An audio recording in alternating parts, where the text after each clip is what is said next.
இந்த ஆண்டு நமக்கு சிறப்பாக ஏற்பாடு செய்துள்ள அந்த 3000 ரூபாய் ரொக்கமும், மேலும் நமக்கு 1 கிலோ பச்சரிசி, 1 கிலோ சீனி, ஒரு முழு பன்னீர் கரும்பு ஆகிய பொங்கல் தொகுப்பு பொருளையும் வழங்கும் இந்த இனிய நிகழ்ச்சியிலே கலந்து கொண்டுள்ள நம்முடைய மாவட்ட வருவாய் அலுவலர் திரு ரவிச்சந்திரன் அவர்களே, இணைப்பதிவாளர் திரு காந்திநாதன் அவர்களே மற்றும் வரவேற்புரையாற்றிய துணை பதிவாளர் திருமதி கலையரசி அவர்களே, மாமண்ட உறுப்பினர் திருமதி அதிர்ஷ்டமணி அவர்களே, திரு சரவணகுமார் அவர்களே, திரு கனகராஜ் அவர்களே, திரு ராமர் அவர்களே மற்றும் இந்த நிகழ்ச்சியை ஏற்பாடு செய்து ஒருங்கிணைத்துள்ள பகுதிச் செயலாளர் தம்பி ரவி அவர்களே மற்றும் இந்த நிகழ்ச்சி நன்றியுரையாற்ற இருக்கின்ற திரு அந்தோணி பட்ராஜ் அவர்களே மற்றும் நிகழ்ச்சியை தொகுத்து வழங்கி வரும் திரு சாம் டேனியல் அவர்களே மற்றும் பத்திரிகை மற்றும் ஊடகத்துறை நண்பர்களே, இந்த பொங்கல் பரிசு தொகுப்பையும் ரொக்கமாக வழங்கும் 3000 ரூபாய் வாங்குவதற்காக வரை தந்துள்ள அத்துணை சகோதர சகோதரிகளே, உங்கள் அனைவருக்கும் அன்பான வணக்கத்தை தெரிவித்துக் கொள்கிறேன். நம்முடைய மாவட்டத்தில் 5,41,007 பேருக்கு இந்த பொங்கல் தொகுப்பு வழங்கப்படுகிறது. அரிசி கார்டு உடைய அத்துணை பேருக்கும் இந்த 3000 ரூபாயும் பொங்கல் தொகுப்பும் வழங்கப்படுகிறது. அதுபோல் மொத்தம் 3000 ரூபாய் மற்றும் பொங்கல் தொகுப்பினுடைய விலை 108 ரூபாய் என்று 3108 ரூபாய். இந்த அத்துணை பொங்கலை கொண்டாடும் அத்துணை நம்முடைய தமிழ் பெருமக்களுக்கும் நம்முடைய முதலமைச்சர் அவர்கள் பொங்கல் பரிசாக வழங்குகிறார் என்பதை நான் மகிழ்ச்சியோடு தெரிவித்துக் கொள்கிறேன். மொத்தம் நம்முடைய தூத்துக்குடி மாவட்டத்துக்கு மட்டும் 168 கோடி ரூபாய் இந்த பொங்கல் பரிசு தொகுப்புக்காக நம்முடைய அரசு நிதி ஒதுக்கீடு செய்து சிறப்பாக வழங்கி வருகிறது. வீடுகள் தோறும் டோக்கன் கொடுத்துருக்காங்க. இன்று முதல் எல்லா கடைகளிலும் அது வழங்கப்படுகிறது. ஆகவே பொதுமக்கள் நீங்கள் முறைப்படுத்தி அனைவரும் இந்த பரிசு தொகையை பெற்றுக்கொள்ளுங்கள், பொங்கல் பரிசு தொகுப்பை பெற்றுக்கொள்ளுங்கள் என்று அன்போடு நான் வேண்டிக்கொள்ள விரும்புகிறேன்.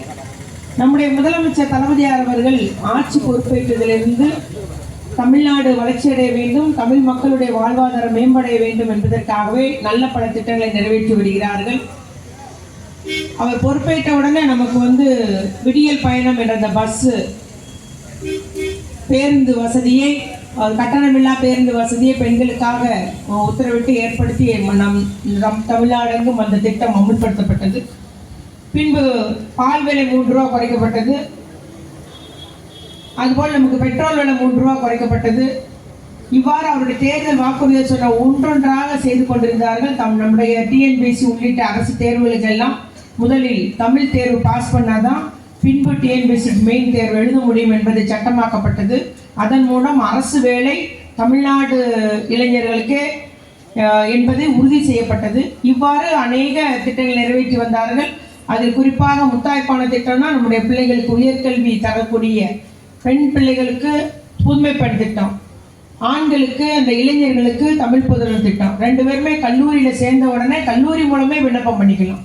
இதுவரைக்கும் உங்கள் பிள்ளை விண்ணப்பம் கிடைக்கல, அந்த புதுமை பெண் திட்டம் கிடைக்கலாம்னா கூட இன்று கூட தகவல் தெரிவிச்சிங்கன்னா உங்களுடைய எந்த கல்லூரி ஏன் கொடுக்கல என்பதை சரி பண்ணி நம்ம வழங்க முடியும். அதனால் கிட்டத்தட்ட 6 லட்சம் பெண்கள் இது வரைக்கும் பயனடைஞ்சிருக்கிறாங்க. அது இந்த திட்டம் அறிமுகப்படுத்தப்பட்ட உடனே 12,000 பெண்கள் வீட்டில் 12ஆவது கூட உட்கார வச்சு 4 வருஷம் ஆனவங்க 3 வருஷம் ஆனவங்கெல்லாம் உடனடியாக இந்த திட்டத்தில் சேர்ந்து இன்னைக்கு அவங்கெல்லாம் கல்லூரி முடித்துள்ளார்கள். அந்த அளவுக்கு இது ஏழை எளிய தேவை உள்ள மக்களுக்கு இந்த திட்டங்கள் அவர்கள் மேலும் 12ஆவதுக்கு மேலே உயர்கல்வி படிப்பதற்கு உதவியாக இருக்கிறது. அதே போல் நமக்கு நான் முதல்வன் திட்டம் எல்லாத்துக்கும் பயிற்சி கொடுக்குறாங்க. படிக்கிற 11ஆவது 12ஆவது மாணவர்களுக்கு பயிற்சி வழங்கப்படுகிறது, கல்லூரி மாணவர்களுக்கு பயிற்சி வழங்கப்படுகிறது. 12ஆம் வகுப்புக்கு நாம் எதிர்காலத்தில் எந்த கோர்ஸ் படிக்கலாம், என்ன மாதிரி படித்தா என்ன மாதிரி வேலைவாய்ப்பு போக முடியும் அப்படின்ற பயிற்சி மற்றும் அவங்களுக்கு ஸ்போக்கன் இங்கிலீஷோ இல்லை அவங்களுக்கு கணினி வகுப்பு என்னென்ன பயிற்சி கொடுக்க முடியும் அத்தனை பயிற்சி கொடுத்து நம்முடைய மாணாக்கர்களை தகுதியுள்ள மாணாக்கர்களாக உருவாக்கப்படுகிறார்கள். அதே போல் யூஜி படிக்கும்போது அதே தான், அவர்களுக்கு பயிற்சி கொடுத்து அவங்க பயிற்சி, அதாவது டிஎன்பிஎஸ்சி டிஆர்பி போன்ற அந்த எக்ஸாம் எழுதுறதுக்கும் பயிற்சி வழங்கப்படுகிறது. இன்றைய நம்முடைய அந்த யூபிஎஸ்சி அதாவது ஐஏஎஸ் தேர்வுக்குரிய பயிற்சியில் சேர்ந்து இந்த ஆண்டு பார்த்தீங்கன்னா கிட்டத்தட்ட 51 பேர் நம்முடைய தமிழ்நாட்டில் ஐஏஎஸ் அதிகாரிகளாக தேர்வு செய்யப்பட்டுள்ளார்கள். அதில் பிரதாப்ன்றவர் நான் அந்த பயிற்சியினால தான் இன்னைக்கு ஐஏஎஸ் ஆனேன் என்று எல்லார் மத்தியிலையும் முதலமைச்சருக்கு நன்றி தெரிவிக்கக்கூடிய அளவில் நம்முடைய அரசு திறன் மேம்பாட்டு பயிற்சி என்று பெண்களுக்கு கொடுக்குறாங்க, நம்முடைய கைம்பெண்களுக்கு கொடுக்குறாங்க, திருநங்கைகளுக்கு கொடுக்குறாங்க. ஆகவே யாருக்கெல்லாம் பயிற்சி கொடுத்து அவர்களுக்கு தொழில் தொடங்கி வைக்க முடியுமோ தொழில் தொடங்க கடனும் கொடுக்கப்படுகிறது.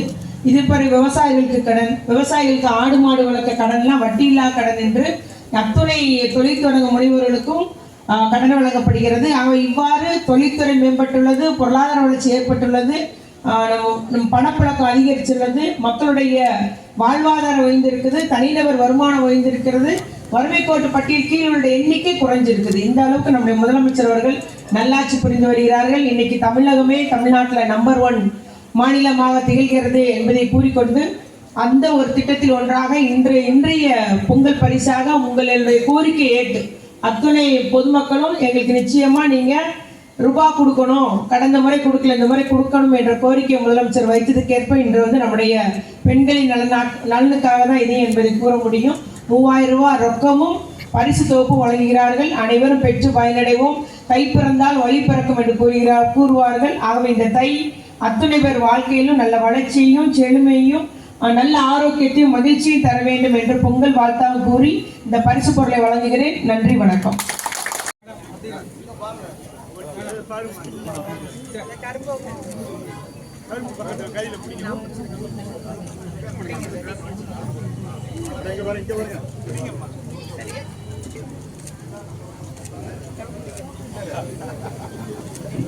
இரண்டாவது ராணி என்ற ஜபமாலை.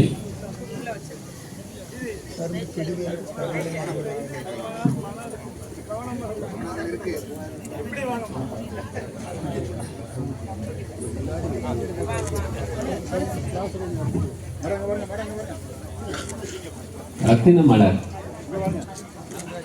அடுத்து தயாராக இருக்க வேண்டியவர் திருமதி